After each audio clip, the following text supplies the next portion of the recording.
Today I'm speaking a little bit about our energy being our currency.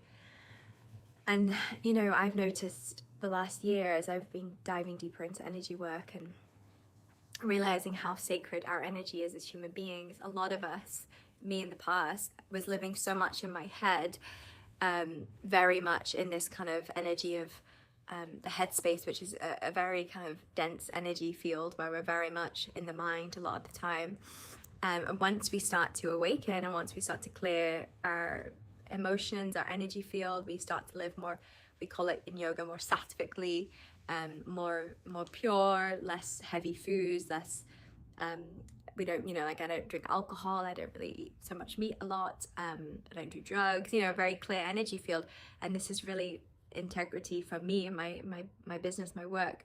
However, when I'm working with someone that, has got maybe more intense energy, as in like heavier lifestyle, does drugs, alcohol, maybe has a lot of pain or trauma trapped in the body, energetically what we do is I help their system clear and come into more of a balanced space, so they're more in the body, less in the mind. And a big part of, I feel like, learning how to honor our energy is actually saying no to things that are not in alignment anymore. Like for me, last night I got invited out to go for a nice dinner, and I ended up saying no because the people that this person was hanging out with, I wanted to see this person but not the friends. And I said, like, honestly, like hanging out with people drinking alcohol, making small talks just doesn't interest me anymore. Actually drains me and I feel exhausted. And back in the days, I would people please. I would have just gone out, like, especially when I lived in Bali, I was always constantly on the go and doing, like leaking my energy, and I didn't know how to contain it and hold the energy that I have because it felt too much. It felt too much Shakti energy, this Kundalini lifeforce movement energy that we all have access to. Just some of us or feel more light in the body. And this is really what my work is about, is the more that we feel that lightness in the body, we feel that groundedness, because we're actually in the body and not in the mind. This is when we, really truly get to feel what a human having a spiritual experience is like. A spiritual being having a human experience is like, because we have this light energy coming through, the consciousness energy of our being and our expanded awareness. And then we also have this grounding energy of being in our body and feeling this like weight, right? And it's a beautiful experience to feel so full, so alive, but then so in the body.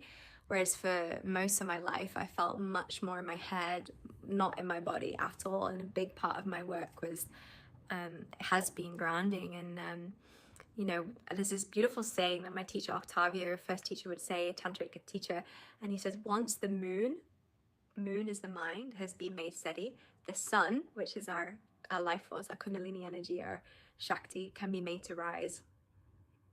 Now, often or not, when we have a lot of Shakti energy, but we don't have the grounding and the stability, we can feel really anxious. We can have like this kind of, it's almost like a bipolar kind of, like up down energy, and these extreme energies is what creates a lot of our suffering. When we're like, seeing someone that they're like, hi, that used to be me. It's really intense energy, right? You feel that when I'm like, that used to be me. I had so much energy, but I wasn't grounded. Now I'm very grounded most of the time and have still a lot of life force energy, even though I need a lot of naps, because when I go out and hang out with people, sometimes I get really drained and tired very easily, and then I need to go home and have a little nap on my bed over here. But yeah, so if you're someone that is very sensitive to energy, or maybe you're still living much more in headspace and you haven't really fully connected down to your body, like I said, a really great practice to do is the belly breathing exercise that I linked a video to yesterday, my ego death video. So I really recommend, if you do struggle with feeling out of your body, feeling not very grounded, this is a really great grounding practice. Just laying on your belly for like 5-10 minutes, just breathing really deeply into your belly, and you're gonna feel that parasympathetic nervous system, that rest and digest, turn on and activate. And this is really helpful.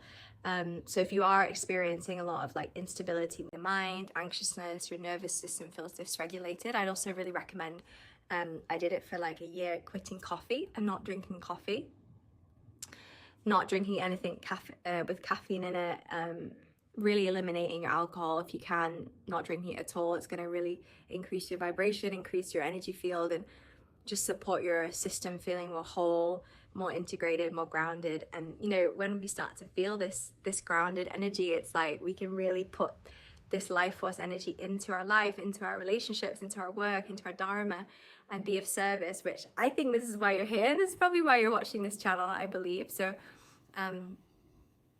yeah, energy work, really being mindful who we let into our energetic space.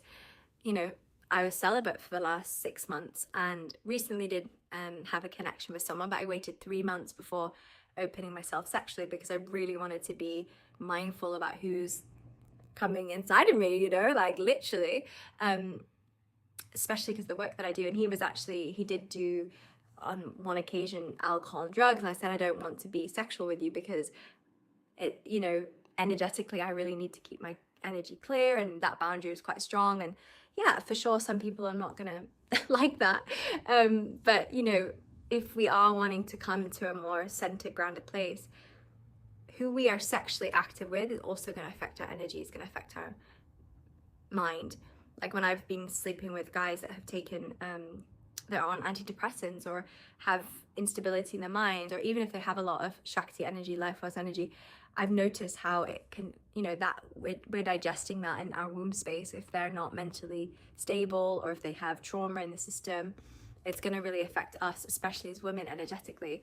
And especially if we're like yoga teachers or space holders or women also helping other people on this path, then we have to get really responsible about our energetic hygiene. And you know, this is something I've had to learn the hard way, and I'm still humbly learning this lesson, because I can often sometimes now, not so much now, but say yes to things when I intuitively I'm like, nah, I knew that was a bad idea and I did it anyway, and then I'm like, I pay the price because I have to then sleep for like 3 hours and have a nap if I've energetically given my energy to people or to a place or an environment that I know my higher self knows is like just not going to be serving me in this moment in time. So you know, and it's not like we need to be boring, never go out, but whilst we are going through this shift and stabilizing and coming more into the groundingness and sensitivity of our energy, we do become more sensitive, and that's a gift. That is a gift that we can actualize. And as we're grounding into this energy, you know, we have to be more mindful about who we spend time with and be a bit more discerning about who we give our energy and time to. And this is, you know, spiritual maturity, and not everyone should have access to your time and energy. And this is something I've had to learn, and I was always wanting to make everyone feel loved and liked and included, and giving my energy a lot to everyone else, but you know, avoiding doing the things in my business that I know would create more stability financially and that would help me have more freedom. And you know, because I was always social butterfly, networking, and you know, love being in that kind of more extroverted environment. And now it's the opposite. Now it's a lot more introverted, and as we grow and evolve and adult a little bit more, we are just a bit more selective with our time and energy. So you know, there's many energetic practices that we can do, like having a bath with sea salts is a really good one, doing like a bubble, like an auric field bubble for like a few minutes just around our energy space, feeling like this white light clearing our body, having a shower and just feeling this energy purify us. I have like a magic rock that I hold, like a Balinese healer gave it to me, that it just releases negative energy into the rock. Maybe you can find something that you feel connected to that you can hold, a crystal, a rock that you can just cleanse the energy and go put in the ocean or cleanse it with salt water. And yeah, just really, you know, we want to feel internally vibrant and really externally calm. And this energy together is when we come into that head and the heart balance, the yin and the yang, the masculine and the feminine, and we can really play and dance with these energies, and we're going to feel a lot more whole, a lot more connected to ourselves, and therefore helping the people in our space to feel that peace and that light that we're radiating. So I hope this has helped, and if you have any questions, put them in the box in the comments. Much love.